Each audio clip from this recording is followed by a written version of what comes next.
You know, when we think about rags to riches stories in football, we have a long line of stories to pick up, and most of them have the same hardships in life, especially at the beginning. A hard childhood in Brazil, running away from civil wars in Africa, or a refugee starting a new life away from home.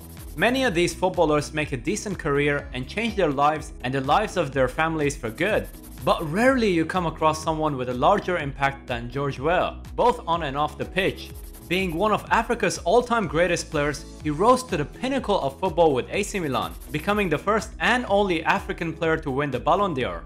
But that wasn't all. For many, winning a Ballon D'Or can be the pinnacle of your professional life. But George Weah wasn't just any man. He would rise to lead his country and become Liberia's president, a country that's been torn with civil wars for a very long time. But the question is, what makes the story of George Weah so special to us?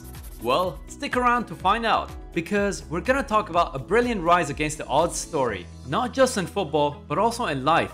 Right, so let's go back to his childhood. Being born in poverty and a broken home, you'd be forgiven to think that George wouldn't have a fair shot at life. At the age of 15, he started playing football at youth level before making the jump to senior football, becoming a star in Mighty Barol and Invincible 11 and winning the Liberian Premier League with both of them. It's also worth mentioning that he was also working as a switchboard technician because, well, there was no money in African football at the time. He soon moved to Cameroon, and this is where things get quite interesting. At the time, the manager of the Cameroonian national team was Claude Leroy, who also knew a certain fellow Frenchman named Arsene Wenger. Yeah, I know it's hard to imagine Arsene Wenger in a different club other than Arsenal, but in the late 80s, he was coaching Monaco. So Claude Leroy told Wenger about this incredible young guy that he saw in the Cameroonian league. And after flying to Cameroon to watch him in person, Wenger signed him for a grand total of, can you guess? 12k.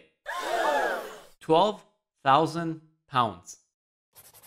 I know we're talking about the transfer figures of the late 80s, but this was still a very low amount even by the standards of back then. Finally, George Weah's chance has arrived to showcase his talents to the eyes of the football world. At the start, Arsene Wenger had to get him in shape to be more effective on the pitch, but he didn't have to wait for long. In his 4 seasons with Monaco, he won the African Footballer of the Year award in 1989 and the French Cup in 1991. Even to this day, George still credits Wenger as the most important influence of his life. After 4 seasons with Monaco, he joined PSG in 1992. By the way, that was way before joining PSG was considered cool. At the time, PSG were not the spending behemoth that they are today, but that didn't prevent them to spend €6.5 million, which was a substantial fee back in the day. And it was in PSG that he won the league, as well as a League Cup and 2 more French Cups along the way. He even led PSG to a semi-final of Champions League in the 94-95 season. Remember, this wasn't the PSG of today. And if you think it's been a good career so far, well, think again, because our boy was just getting started. In summer 1995, he joined Milan, and this was a mouth-watering move for many football fans, with him being paired up with Roberto Baggio up front and the legendary backline of Maldini and Baresi and Marcel Desailly in the middle. What a team it was! He won the Serie A title in his first season with Milan, but not only that, he even won the Ballon D'Or in his first season with Milan. To this day, he's the first and only African player to win the Ballon d'Or. And by the time of making this video, no African player has won it ever since. I'm just gonna pause here and say, remember where he came from. He would go on to win 1 more league title with Milan in 1999 in his 4.5 seasons with Milan. During his time in Milan, he was considered to be one of the club's biggest stars, successfully filling the void left by the retirement of Marco van Basten. One of his most memorable goals is a solo goal that he scored against Verona, where he ran with the ball from Milan's penalty box all the way to the Verona penalty box, dribbling past multiple players on the way. Towards the end of his career, he moved to England to Chelsea and Manchester City before retiring in the Middle East. By the way, I just noticed that he played for all the 3 of the quote-unquote money clubs before their takeovers. But let me tell you one thing.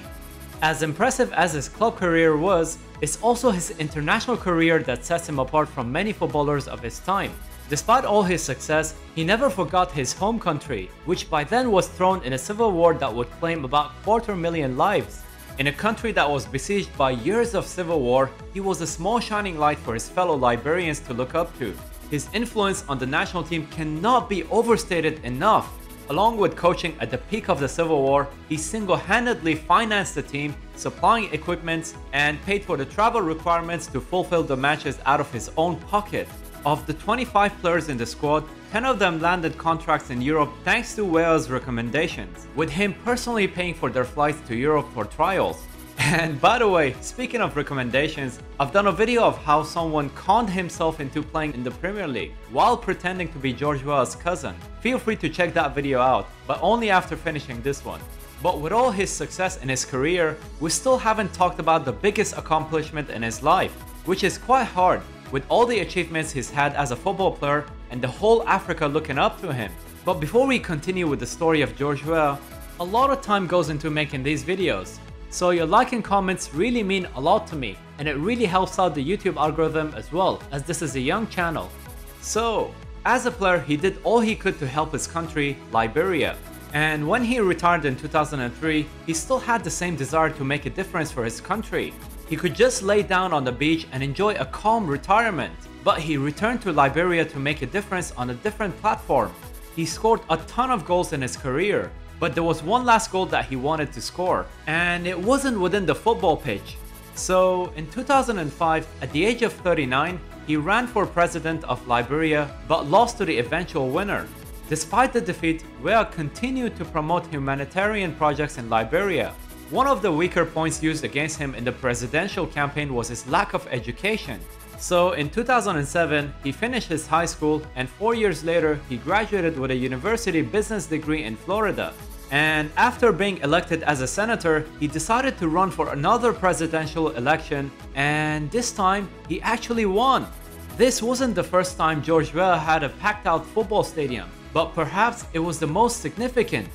This was a quite rags to riches story. A boy kicking a ball in the poor suburbs of Liberia to becoming a global football superstar, and at the same time the only source of hope for his war-torn country to being his country's president.